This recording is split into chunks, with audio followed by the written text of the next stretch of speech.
저는 오늘 설교를 준비하면서 참 많이 울었습니다. 사도 바울이 겪은 또 걸어간 그 고생과 믿음의 길이 너무나 가슴 깊이 느껴졌기 때문입니다. 지난 설교에서 사도 바울이 안디옥과 이고니온에서 복음을 전하다 많은 사람이 믿고 놀라운 표적과 여러 기사가 나타나는 것을 우리가 보았습니다. 하지만 그렇게 놀라운 부흥이 있음과 동시에 무서운 핍박과 박해도 같이 일어나는 것을 우리는 보았습니다. 그래서 바울 일행은 쫓겨나듯이 도망하여 루스드라 지역으로 가게 되죠. 루스드라에 도착한 바울 일행은 거기서도 복음을 전합니다. 그리고 나면서부터 걷지 못하던 한 사람이 일어나 걷게 되는 놀라운 기적이 일어납니다. 그것을 보고 루스드라 지역의 사람들이 난리가 났습니다. 바울과 바나바에게 제우스다 헤르메스다 하면서 그들을 숭배하려 할 때에 바울 일행은 모든 영광을 하나님께 돌리며 그들에게 예수의 복음을 증거합니다. 이것이 지난주까지의 말씀이었죠. 오늘은 바로 그 뒤에 이어지는 사건입니다. 이러한 놀라운 기적이 일어났던 루스드라이지만 이곳에서도 바울 일행은 정말 말도 안 되는 환난을 마주하게 됩니다. 19절에 보면요, 바울이 이전에 전도했던 안디옥, 이고니온 지역에서 바울을 박해했던, 핍박했던 그 사람들이 루스드라에까지 쫓아옵니다. 그리고 그 도시 사람들을 충동합니다. 그리고 바울에게 돌을 던지게 합니다. 그래서 바울이 거의 초죽음 상태가 된 겁니다. 사실 죽은 거나 마찬가지였어요. 왜냐하면 사람들은 바울이 돌에 맞아 죽은 줄 알고 도시 바깥에다가 내어 던졌다라고 성경은 말하고 있습니다. 그냥 돌 몇 개 던진 게 아닙니다. 겁박한 것이 아니에요. 실제 죽일 생각으로 돌을 던졌고 그가 죽었다고 생각하고 내다 버렸다라는 거예요. 우리 본문 말씀 사도행전 14장 19절 같이 읽겠습니다. 유대인들이 안디옥과 이고니온에서 와서 무리를 충동하니 그들이 돌로 바울을 쳐서 죽은 줄로 알고 시외로 끌어내치니라. 아멘. 여러분 돌에 맞아 보셨습니까? 저는 돌에 한번 맞아본 적이 있습니다.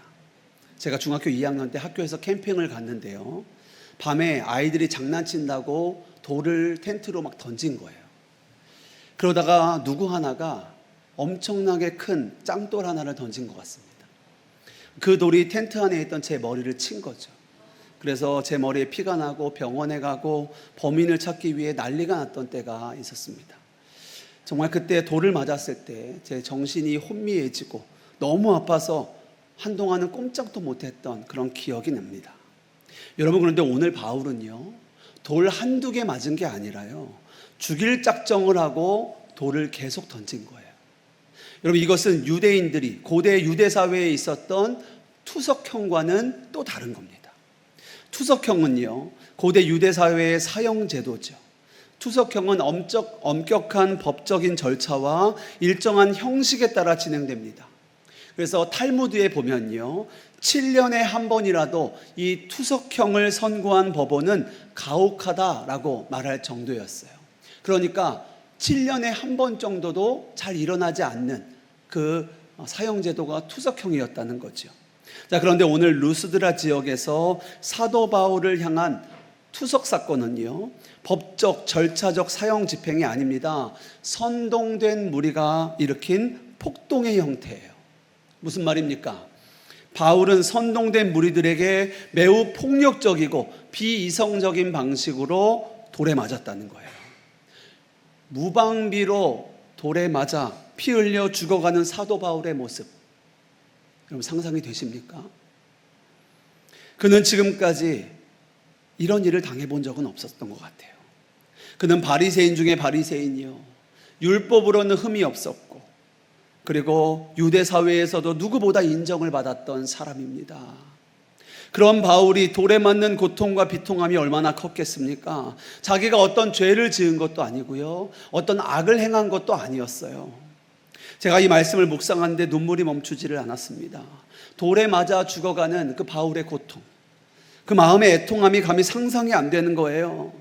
나중에 사도 바울이 이때의 상황을 고린도 후서 1장에 언급하는데요, 그가 고백하기를 살 소망이 끊어졌다라고 고백합니다. 말씀 읽어보겠습니다. 고린도 후서 1장 8절입니다. 형제들아, 우리가 아시아에서 당한 환난을 너희가 모르기를 원하지 아니하노니 힘에 겹도록 심한 고난을 당하여 살 소망까지 끊어지고. 아멘. 그 상황이 얼마나 심각했는지 살 소망이 끊어졌다라고 말합니다. 이어지는 구절에도 보면 우리는 사형 선고를 받은 줄 알았다라고 말합니다. 무슨 말입니까? 사도 바울도 그날 자기가 죽는 줄 알았다는 거예요. 죽었다 생각했다는 겁니다. 자, 그런데 그래도 다행이라고 해야 할까요? 바울이 죽지 않습니다. 사람들은 바울이 죽은 줄 알고 성 밖에 내다 버렸는데요, 바울이 죽지 않고 깨어나요. 그런데 그렇게 깨어난 바울이 믿어지지 않는 행동을 합니다. 깨어난 다음 날 온몸이 피투성이가 된 채 또 다른 도시 더베로 가서 그곳에서도 복음을 전하는 거예요. 여러분, 바울이 이해가 되십니까? 이렇게까지 해야 되는 겁니까? 복음 전하다가 자기가 잘못한 것도 아니에요.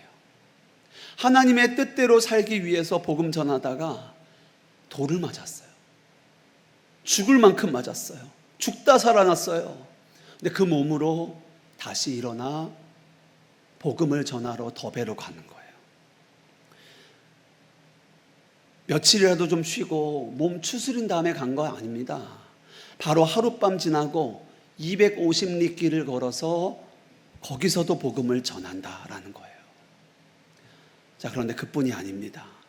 그보다 더 충격적인 건 뭔지 아세요? 바울이 더베를 갔다가 자신이 왔던 길로 다시 되돌아갑니다. 지도 한번 띄워주시겠어요? 여러분, 이것이 바울의 1차 전도 여행입니다. 오른쪽에 있는 이 안디옥이요, 바울이 바나바와 함께 파송을 받았던 그 안디옥 교회가 있는 안디옥입니다. 여기서 구브로 섬을 지나 이제 여기 버가로 갔다가 비시디아 안디옥, 그리고 이고니온, 여기가 루스드라예요. 루스드라에서 돌을 맞았습니다. 돌을 맞아서 죽다 살아나서 하루 후에 더베로 가서 복음을 전하는 거예요. 자, 그런데 여기 보면 오른쪽에 다소라고 있습니다. 그럼 다소, 길리기아 다소 많이 들어보셨죠? 사도 바울의 고향입니다. 더베에서 안디옥까지 어떻게 가는 게 더 빠르죠? 다소로 갔다가 안디옥으로 가는 게 훨씬 빠릅니다. 이게 훨씬 나아요. 내 몸도 추스릴 수 있고 가서 내 친척도 가족도 만날 수 있고, 그리고 다시 자신을 파송했던 안디옥 교회로 돌아갈 수 있습니다. 자, 그런데 그는요, 더베로 갔다가 다시 어디로 갑니까? 루스드라와 이고니온과 안디옥을 지나 이탈리아로 가서 안디옥 교회로 되돌아가는 거예요. 여러분, 왜 그랬을까요? 지금 그는 자기가 박해받았던 그 도시로 다시 돌아가는 거예요. 자신에게 돌을 던지고 비방하고 핍박하고 자신을 죽이려 하였던 그 루스드라와 이고니온과 안디옥으로 다시 돌아가요. 왜일까요? 한 말씀 읽어볼까요? 20절과 21절 읽어보겠습니다. 제자들이 둘러섰을 때 바울이 일어나 그 성에 들어갔다가 이튿날 바나바와 함께 더베로 가서 복음을 그 성에서 전하여 많은 사람을 제자로 삼고 루스드라와 이고니온과 안디옥으로 돌아가서. 아멘. 여러분, 사도 바울의 이 전도 여행의 여정이 이해가 되십니까? 왜 거길 돌아가죠? 가서 무슨 험한 꼴 당하려고 다시 거기 가냔 말입니다. 자, 그런데 그 이유와 목적이 바로 이어질 22절에 나오는데요, 사도 바울이 다시 돌아간 이유는 흔들리는 제자들의 믿음을 다시 세우기 위함이었어요. 그 땅에는 예수의 복음을 듣고 예수님을 믿게 된 초신자들이 있었거든요. 혹시나 초신자였던 그들이 자기가 당한 환난과 핍박을 보고 그 믿음이 흔들릴까봐, 시험에 들까봐 그들을 찾아간 겁니다. 그들의 마음을 굳게 하기 위하여 돌아가는 거죠. 우리 말씀 읽어보겠습니다. 사도행전 14장 22절입니다. 제자들의 마음을 굳게 하여 이 믿음에 머물러 있으라. 권하고 또 우리가 하나님의 나라에 들어가려면 많은 환난을 겪어야 할 것이라 하고. 아멘. 그렇습니다. 바울은 아직 믿음이 어린아이와 같은 이들을 위하여, 그 제자들의 믿음이 흔들리지 않게 하기 위하여 다시 돌아간 거예요. 생각해 보십시오. 그들이 복음을 듣고 예수를 믿은 지 얼마 되지 않았어요. 자, 그런데 자기들에게 복음을 전하여 주었던 그 바울이 돌에 맞아 죽을 뻔하였습니다. 핍박을 당합니다. 박해를 당합니다. 조롱을 당합니다. 비방을 당하고 있어요. 그 모습을 본 초신자들의 마음이 얼마나 흔들렸겠습니까? 예수를 믿으며 이런 일 당하는 건가? 하나님은 살아계신데 왜 믿는 사람들에게 이런 일이 일어나지? 내가 이렇게 예수 계속 믿어도 되는 건가? 괜찮은 건가? 이런 생각이 안 들었겠습니까? 당연히 생겼겠지요. 그들의 믿음이 흔들리는 것은 당연했습니다. 그래서 바울은 다시 그들에게 돌아가는 거예요. 자신을 박해하였던, 핍박했던, 쫓아냈던 그 땅으로 다시 돌아갑니다. 그리고 가서 제자들에게 말하는 거예요. 마음을 굳게 하고 이 믿음에 머물러 있으라 말합니다. 사랑하는 여러분, 오늘 우리가 함께 나눌 말씀은 그냥 가볍게 들을 수 있는 말씀은 아닙니다. 그러나 오늘 이 말씀은 우리의 신앙생활에 너무나 중요하고 필요한 말씀입니다. 여러분, 예수님 믿으십니까? 예수님 믿으세요? 그럼 묻겠습니다. 예수님 왜 믿으십니까? 여러분, 예수님 믿는다고 말씀하셨는데, 아멘이라 고백하셨는데 예수님 왜 믿으세요? 이 황금 같은 주말, 일요일, 왜 이 자리에 나와 앉아 계십니까? 왜 예배 드리고, 왜 기도하고, 왜 말씀 읽고, 왜 봉사하고, 왜 헌신하십니까? 교회 나오면 뭐 좋은 일이 있답니까? 예수 믿으면 모든 일이 잘 풀립니까? 예수 믿으면 병에 안 걸립니까? 예수 믿으면 사업도 잘 되고 직장에서 승승장구합니까? 예수 믿으면 자녀들 다 좋은 대학 가고 좋은 직장에 가는 겁니까? 아니잖아요. 예수님 믿지 않아도 세상에서 잘 나가는 사람 얼마든지 많습니다. 예수님 믿지 않아도 돈 많이 벌고 성공하고 건강하게 잘 살아가는 것처럼 보이는 사람들 많습니다. 자, 그렇다면 우리는 왜 예수님 믿는 겁니까? 예수를 믿어야 구원받기 때문인 줄 믿습니다. 죄로 말미암아 하나님과 원수되었던 우리는요, 지옥에 갈 수밖에 없었어요. 그런 우리를 위하여 하나님께서 그 아들 예수를 이 땅에 보내십니다. 그리고 우리의 모든 죄를 대신하여 그를 십자가에 못 박으십니다. 그리고 죽은 지 사흘 만에 다시 살리세요. 이 예수님을 구원자로 믿는 자마다 멸망하지 않고 영생케 되는 놀라운 은혜와 복이 저와 여러분에게 있는 줄 믿습니다. 예수 외에는 구원이 없습니다. 내가 길이요 진리요 소망이니 나로 말미암지 않고는 아버지께로 갈 자가 없다 하셨어요. 구원의 길은 오직 예수 그리스도를 믿음 밖에는 없습니다.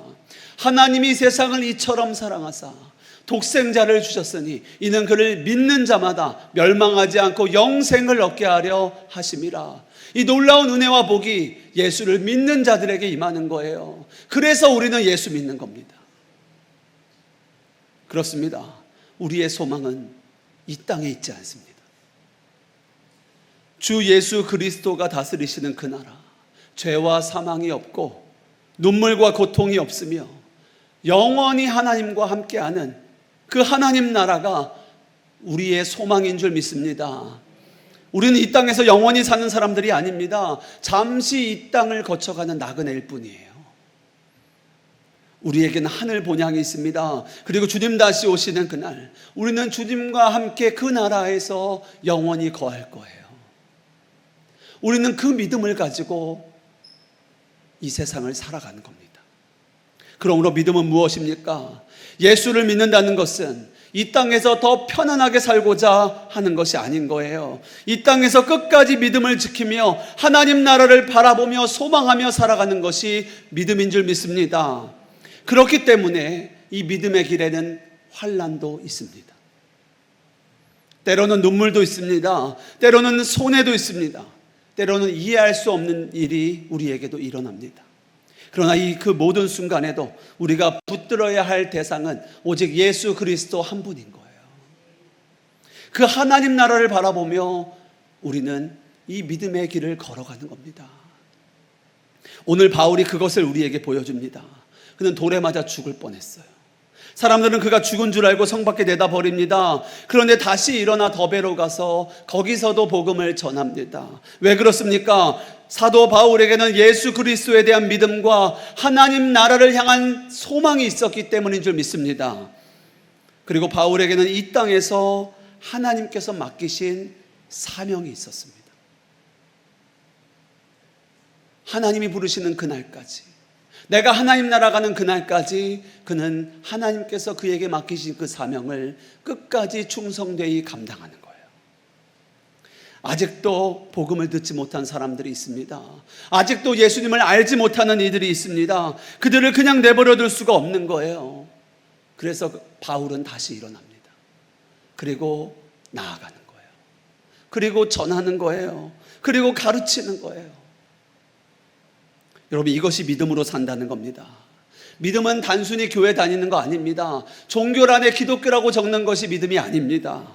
믿음은 어떤 환난이 와도 예수님을 붙드는 것이고, 눈물이 나도 하나님의 나라를 소망하는 것이며, 환난이 와도 예수님을 붙잡는 겁니다. 사명으로 살아가는 겁니다. 이것이 믿음이에요.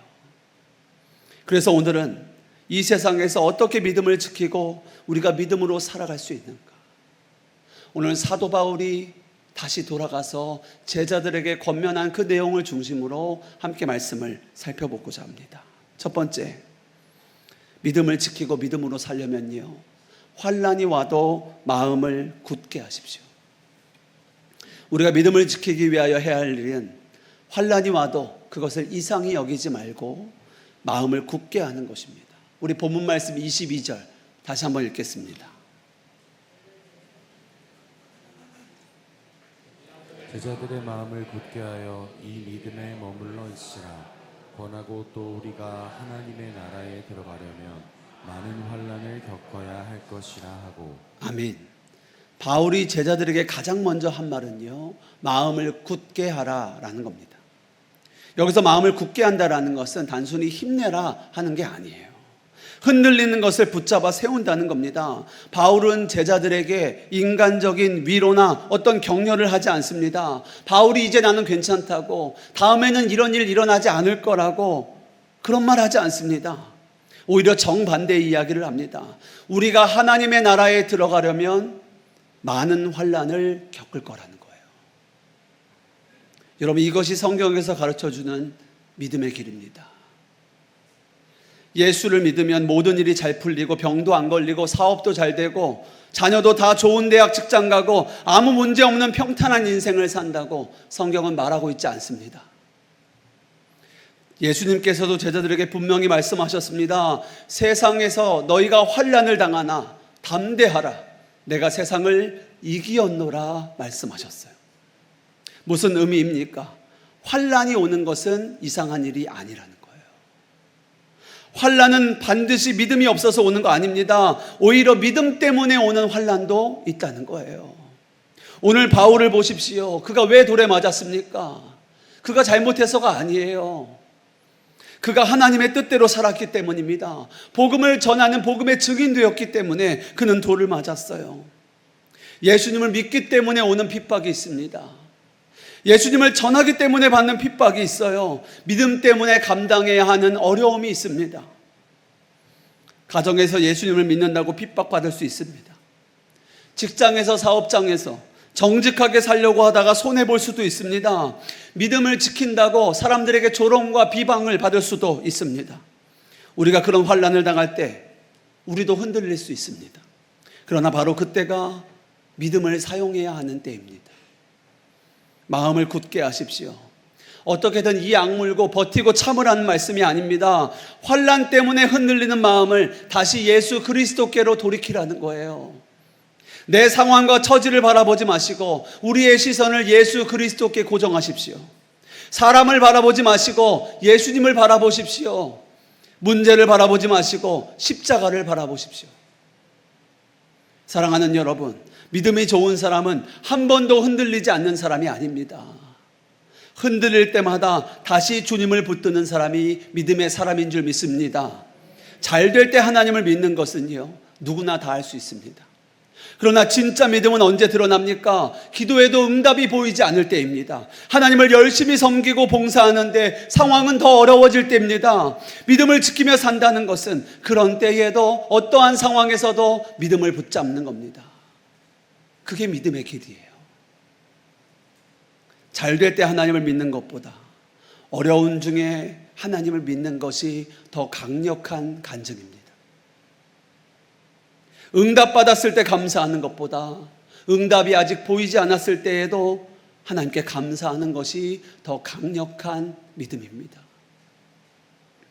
사랑하는 여러분, 환난이 왔을 때, 환난이 왔다 하여 하나님이 어디 계신가 흔들리지 마십시오. 마음을 굳게 하십시오. 그때에 이렇게 고백하십시오. 하나님, 이 상황을 통하여 주님이 나타나게 하여 주옵소서. 내가 당하는 이 어려움이 하나님의 하나님 되심을 더욱 증거하는 그 통로가 되게 하여 주옵소서. 그렇게 기도하십시오. 혹시 지금 이 순간에도 어려운 가운데, 환난 가운데 계신 분 계십니까? 기도하는데 응답되지 않는 기도 제목이 있으십니까? 답답하고 사방이 우겨쌈을 당한 것 같은 그런 막막함 가운데 계신 분 있으십니까? 마음을 굳게 하십시오. 주님을 바라보십시오. 상황을 붙들지 마시고 하나님을 붙드십시오. 그리고 고백하십시오. 주님, 제가 다 이해되지가 않습니다. 저는 모르겠습니다. 그러나 그럼에도 주님은 여전히 나의 주님이십니다. 주님은 지금도 나와 함께 하십니다. 내가 주님을 끝까지 붙들겠습니다. 나를 인도하여 주옵소서. 여러분, 이것이 마음을 굳게 하는 것입니다. 하나님은 바로 그 믿음을 기뻐하십니다. 그리고 오늘 우리에게도 그 믿음을 주시기 원하십니다. 어떤 상황에서도 마음을 굳게 하여 믿음을 지키고 믿음으로 살아가는 저와 여러분 되시기를 주님의 이름으로 축복합니다. 다음 두 번째로 믿음을 지키고 믿음으로 살기 위해서는 흔들려도 이 믿음에 머물러 있어야 합니다. 우리 22절 말씀 다시 한번 읽겠습니다. 제자들의 마음을 굳게 하여 이 믿음에 머물러 있으라. 권하고 또 우리가 하나님의 나라에 들어가려면. 아멘. 바울은 그들에게 절대로 흔들리지 말 것을 이야기하지 않았습니다. 오히려 흔들릴지라도 이 믿음에 머물라라고 권합니다. 이것은 우리에게도 너무나 중요한 말씀입니다. 신앙생활을 하다 보면 우리의 믿음이 흔들릴 때가 있습니다. 기도에도 응답이 더디고 믿음으로 살려 했는데 상황은 더 어려워지고 내가 그렇게 교회에 헌신했는데 교회에서 도리어 상처를 받고 교회에 실망하고 아무도 나를 알아주지 않는 그런 때 우리는 흔들립니다. 그런데 여러분, 믿음이 흔들리는 것 자체가 믿음이 없는 것이 아닙니다. 중요한 것은 흔들리냐 흔들리지 않느냐가 아닙니다. 흔들릴 때에도 내가 어디에 머물고 있느냐가 중요한 거예요. 바람이 불면 나무가 흔들리는 것은 당연한 일입니다. 아무리 큰 나무도 바람이 불면 흔들립니다. 그러나 뿌리를 깊게 내리고 있으면 쓰러지지 않는 거예요. 우리의 믿음도 마찬가지입니다. 우리의 삶에 남풍도 불 수 있고 북풍도 불어올 수 있습니다. 환난과 질병, 경제적인 어려움 등 여러 바람에 우리의 삶이 흔들릴 수 있습니다. 그러나 그 어떠한 바람이 불어와도 믿음의 자리에 머무십시오. 예배의 자리를 떠나지 마십시오. 기도의 자리를 지키십시오. 말씀의 자리를 사모하셔야 합니다. 그리함으로 예수 그리스도의 안에 거해야 되는 거예요. 그래야 우리가 믿음의 길을 걸어갈 수 있습니다. 그렇습니다. 우리의 반석 되시는 예수 그리스도 위에 서 있어야 우리가 믿음을 지키고 믿음으로 살아낼 수 있는 거예요. 우리가 아무리 노력하고 애쓴다고 믿음으로 살 수 있는 거 아닙니다. 내 감정은 언제든지 변할 수 있습니다. 내 상황도, 내 의지도 변합니다. 사람도 변하고 세상도 변합니다. 그러나 모든 것이 변할지라도 예수 그리스도는 변치 않으십니다. 변치 않으시는 주님, 우리의 반석이 되시는 그 주님 위에 서 있어야 되는 거예요. 그렇습니다. 우리의 삶에 얼마든지 믿음의 위기가 찾아올 수 있어요. 그때 반드시 기억하십시오. 은혜의 자리에 머무르셔야 합니다. 더욱 나아오셔야 합니다. 더욱 머무르셔야 합니다. 흔들리는 것 괜찮습니다. 쓰러질 수도 있습니다. 그러나 쓰러질지라도 예수님이 계신 방향으로 쓰러지십시오. 그래야 우리가 사는 거예요. 바쁘고 지치고 힘들다고 무너지지 마십시오. 혼자 무너지지 마십시오. 예수님 안에서 무너지십시오. 예수님이 다시 일으키실 거예요. 주님께 나오셔야 합니다. 엎드리셔야 합니다. 그래야 믿음의 길을 걸어갈 수 있는 거예요. 정말입니다. 믿음은 그냥 지켜지지 않습니다. 믿음의 자리에 머무르셔야 되는 거예요. 그래야 믿음이 지켜지는 겁니다. 믿음의 자리를 힘써 지키는 저와 여러분 되시기를 주님의 이름으로 축복합니다. 마지막 세 번째, 믿음을 지키고 믿음으로 사는 것은 끝까지 사명을 감당하는 겁니다. 우리 22절 말씀 다시 한번 읽겠습니다. 제자들의 마음을 굳게 하여 이 믿음에 머물러 있으라. 권하고 또 우리가 하나님의 나라에 들어가려면 많은 환난을 겪어야 할 것이라 하고. 아멘. 오늘 바울은요, 자신을 핍박하고 조롱하고 내쫓았던, 자신을 죽이려 했던 그 땅으로 다시 돌아갑니다. 우리 눈에는 이해가 되지 않는 장면이에요. 근데 왜 그랬습니까? 그곳에 자신의 사명이 있기 때문이에요.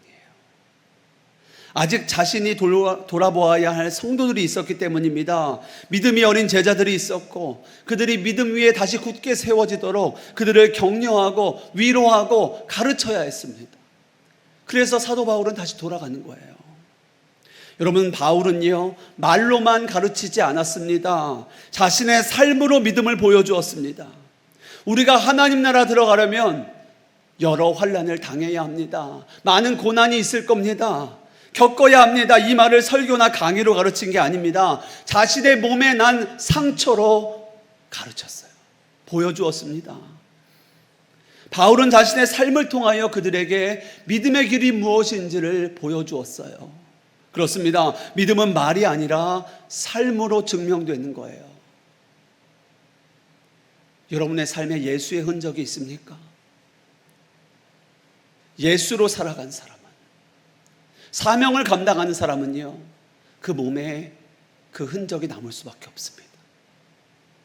그 상처가 날 수밖에 없어요. 환난을 당할 수밖에 없습니다. 그것이 예수의 흔적이에요. 하나님의 뜻대로 산 자만이 얻을 수 있는 영광의 흔적입니다. 나중에 우리가 하나님 앞에 서는 그날, 여러분, 하나님께 뭐라 말씀하시겠습니까? 제가 세상 사는 동안 아파트 한 채 마련했습니다, 하나님. 제가 세상 살아가는 동안 이만큼 높이 올라갔습니다, 하나님. 이 말씀 하실 겁니까? 하나님, 제가 하나님의 뜻대로 살기 위하여 이 힘든 길을 걸었습니다. 이 믿음의 길을 걸었습니다. 이게 제 상처입니다. 이게 제 흔적입니다. 여러분, 그것이 영광의 상처고 흔적인 거예요. 그게 믿음의 길을 걸은 사람들의 고백인 거예요. 그때 하나님께서 우리에게 말씀하시는 거예요. 수고하였다. 착하고 충성된 종아. 너는 오늘 나와 낙원에 거할 것이다. 여러분, 바울은 말이 아니라 삶으로 믿음을 증명했습니다. 바울에게는 모든 것을 배설물로 여길 만큼 그 무엇보다 중요한 분이 계셨어요. 예수 그리스도예요. 그리고 그분의 사랑을 알고 또 그분이 맡기신 사명을 깨달았습니다. 그리고 그 표대를 향하여 그는 달려갔어요. 그는 항상 하나님의 나라를 소망했습니다. 언제라도, 바로 지금이라도 주님이 나를 데려가시기를 기대했습니다.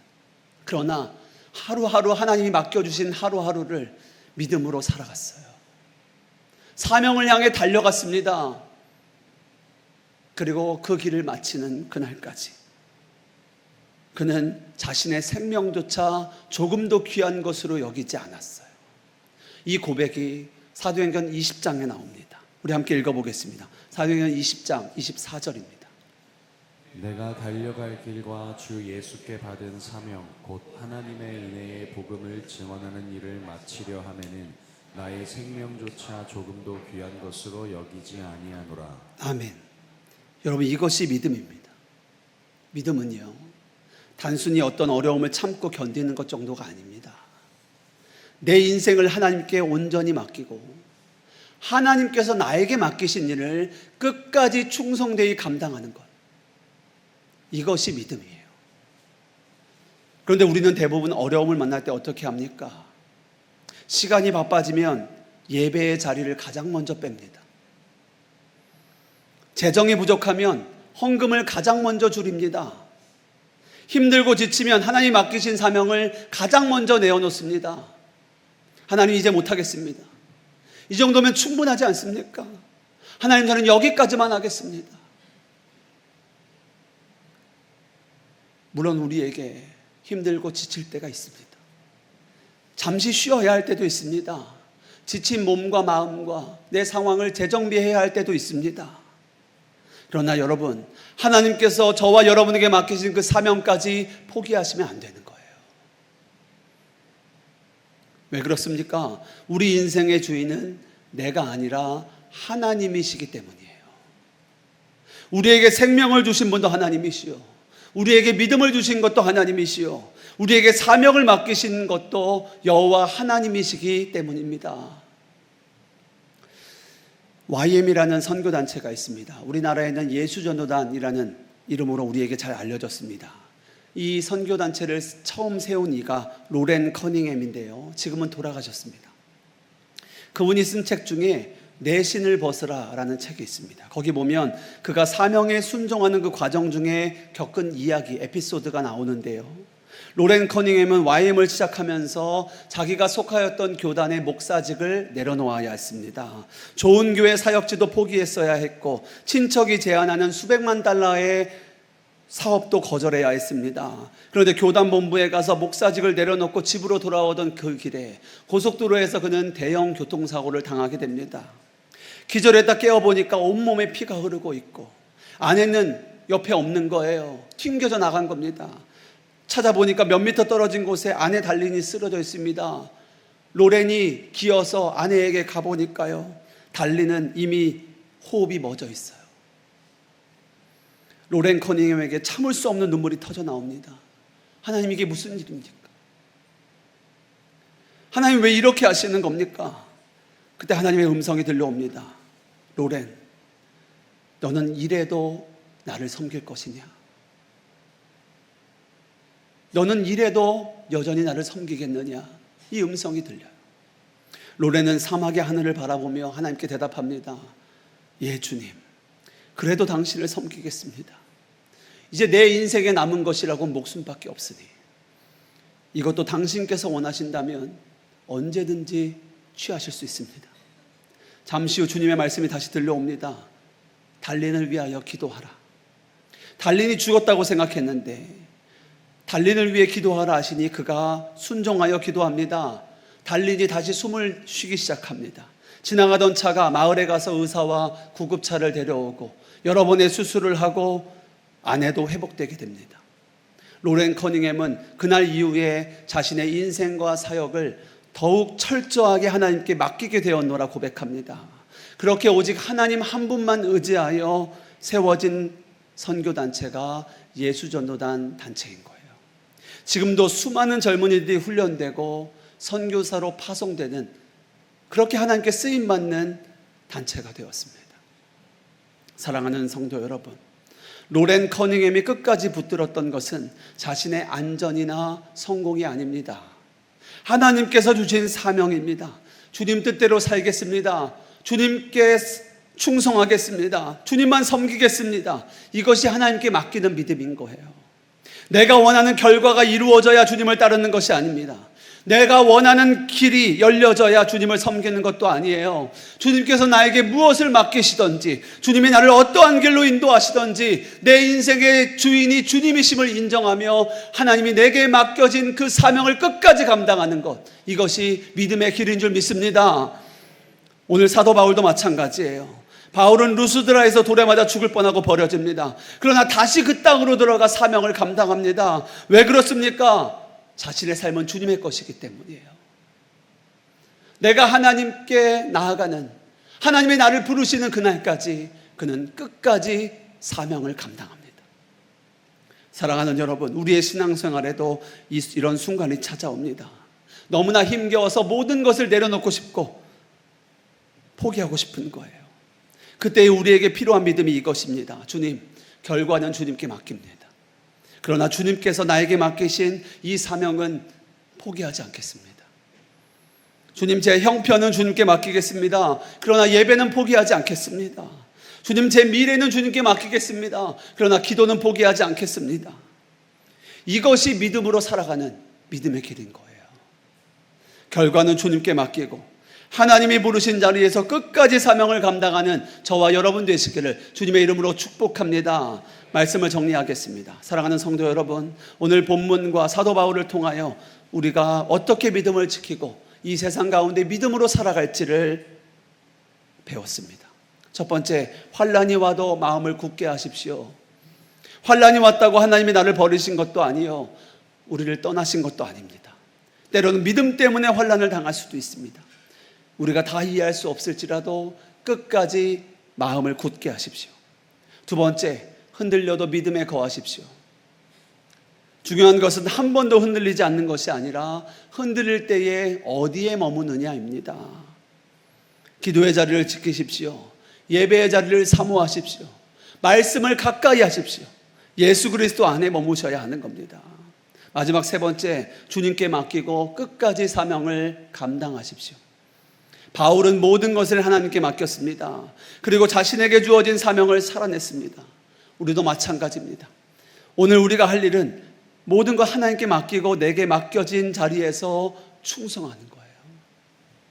사랑하는 여러분, 오늘 주님이 우리를 이 자리에 부르신 것은 우리에게 믿음을 일으키시고 그 믿음으로 살아가도록 저와 여러분을 이 자리에 부르신 줄 믿습니다. 믿음의 주여 우리를 온전케 하실 주님을 바라보십시오. 주님이 우리와 함께 하십니다. 주님이 우리의 삶을 선하게 인도하십니다. 그의 강한 팔로 우리를 붙들고 계십니다. 그리고 우리의 삶의 자리에서 우리의 순종을 통하여 하나님이 하나님의 일을 행하실 것입니다. 결과는 주님께 맡기고 삶의 자리에서 하나님의 뜻을 끝까지 감당하는 사명으로 살아가는 저와 여러분, 우리 아름다운 교회가 되어지기를 주님의 이름으로 축복합니다. 우리 함께 찬양하고 기도하겠습니다.